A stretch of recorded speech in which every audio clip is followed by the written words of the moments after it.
Can you tell me more about your company? How did you get the idea? So our company is called BuzzBake, and we sell caffeinated baked goods and breakfast snacks. They're infused with pure caffeine powder as opposed to espresso powder or any other type of energy drink. We first got the idea, since all of us are students at the University of Denver, to create something that combines the effects of coffee and breakfast. Since students and young professionals often don't have very much time in the mornings, we wanted to streamline the process and be able to create a good flavor, a nutritious snack, and an energy boost all in one. Since we did see other companies producing products that had espresso powder in them to create energy, we wanted to be able to create a wider variety of items, since with espresso powder you have to use a flavor that blends well with it or can overtake it. But since we wanted to make a wider variety of items and caffeine powder has little to no flavor, we turned to that instead. What is your target market and how does your company bring it value?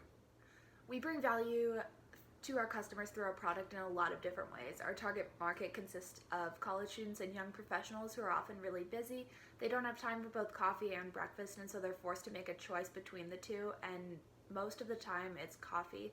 We want to target people who are very busy and want the boost of caffeine from coffee as well as the nutrition from breakfast.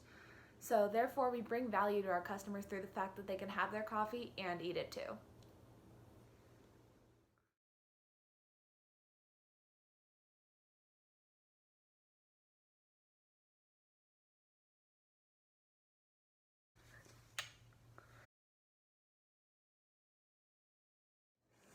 Did you conduct research on this market?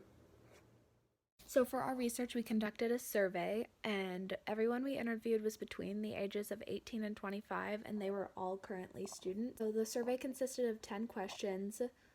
More than 60% of people said they did not have time to eat breakfast in the morning, and only 35% said they did have time to eat breakfast. We had almost 70% of results say that people would be interested in consuming a baked good that contains caffeine, which is really good for us because it shows that we have a high interest in our product.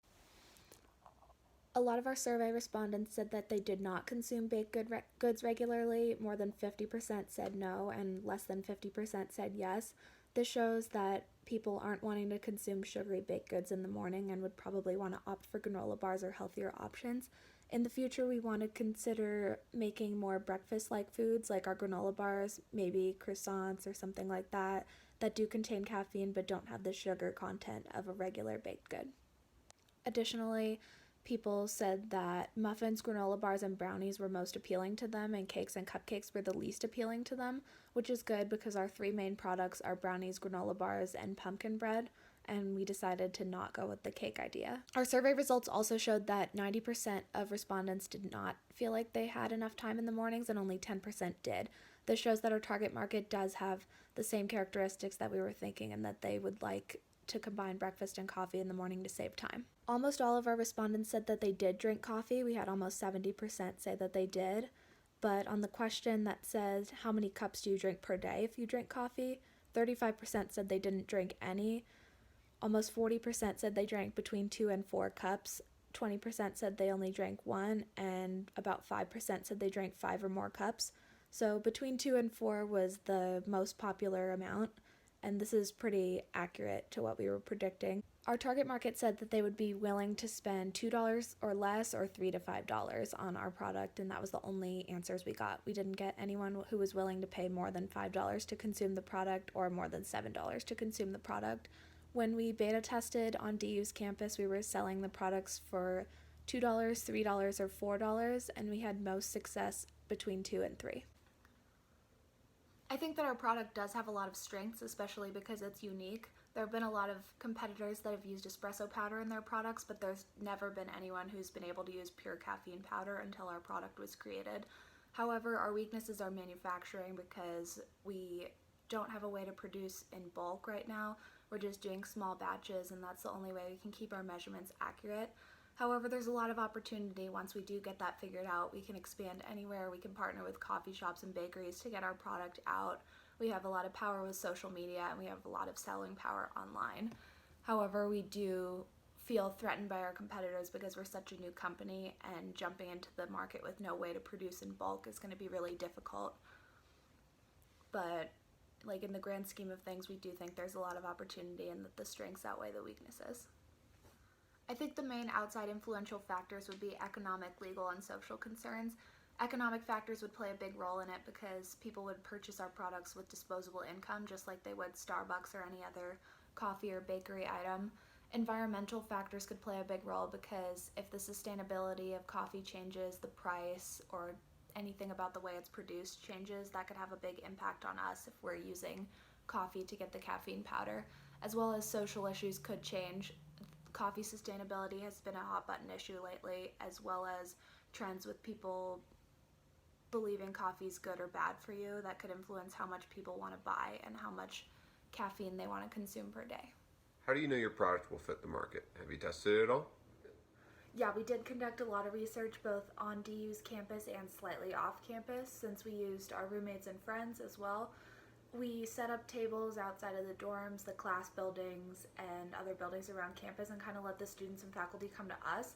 We do think that our product was appealing to them because we profited significantly, we made a decent number of sales, and we wanted to target students that were leaving for class without bothering to eat something, or students who were running in between class meetings, sports, and other activities. So we wanted to catch people on the fly and catch our target market in their ideal situation of wanting an energy boost and a snack at the same time.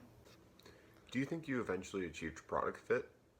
In the grand scheme of things, I think we did achieve product market fit pretty well. How do you know? Identifying a market can be really difficult, but in this case, since everyone working on the team was a DU student or a young professional, we were able to just look at our own lives and see where there were gaps and then go from there and see if we could find anyone who related. I think that our project was accepted well by the DU community, and we'd like to market on a wider scale. Did you have to make any significant changes? One of the issues with our initial product was that it wasn't scalable. We baked them in small batches of 10 or 12, and we just convinced roommates and friends to try them and then rate the effectiveness on a scale of 1 to 10, 10 being a cup of coffee and 0 being absolutely nothing. We did run into some problems with the point at which caffeine denatures, which is 325, versus the temperature that baked goods have to be baked at, which is often 425 or 450. So we did have to figure out a way to bake them for a longer period of time at a lower temperature and still have them turn out the right consistency. This also was better with the granola bars, since granola bars don't have to be baked. We could just mix the caffeine in and let them sit in the refrigerator without having to worry about denaturation or any type of issues with consistency.